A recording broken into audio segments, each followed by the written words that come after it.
বনে পাখি তুমি আইলারে কোন বনে, আবার কোন বনেতে যাইতে হবে পড়ছে নাকি মনে।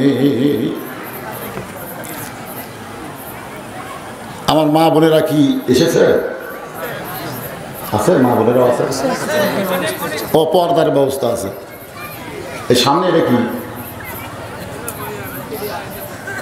এটা হচ্ছে ডিজিটাল, এগুলো তো মিডিয়া।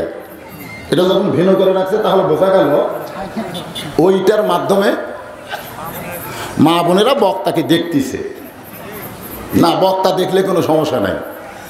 মেয়েরা যদি মরদ মানুষ দেখে তাহলে কোনো সমস্যা ধরে কোনো সমস্যা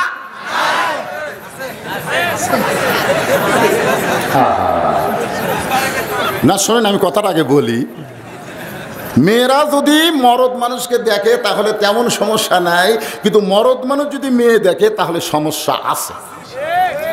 এই জন্যই মেয়েরা কালো বোরকা পরে রাস্তা বের হওয়া লাগবে, মরদ মানুষ কোনোদিন বোরকা পরা লাগবে। মেয়েরা যদি পুরুষকে দেখলে সমস্যা হতো তাহলে আমাকেও তো বোরকা পরা লাগতো। তা আমরা কি বোরকা পরি?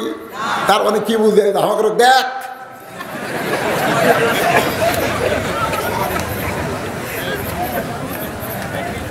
কারণ আছে, শোনেন, মেয়েরা আমাদের মতন এমন না।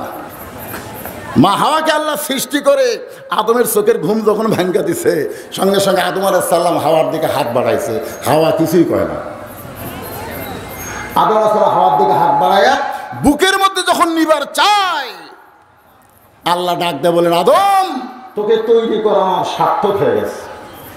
তৈরি করা আমার সার্থক।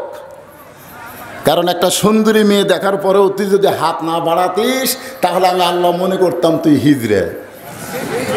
কিন্তু মেয়ে মানুষ দেখে হাত বাড়ানোর সঙ্গে সঙ্গে আমার সৃষ্টি সার্থক।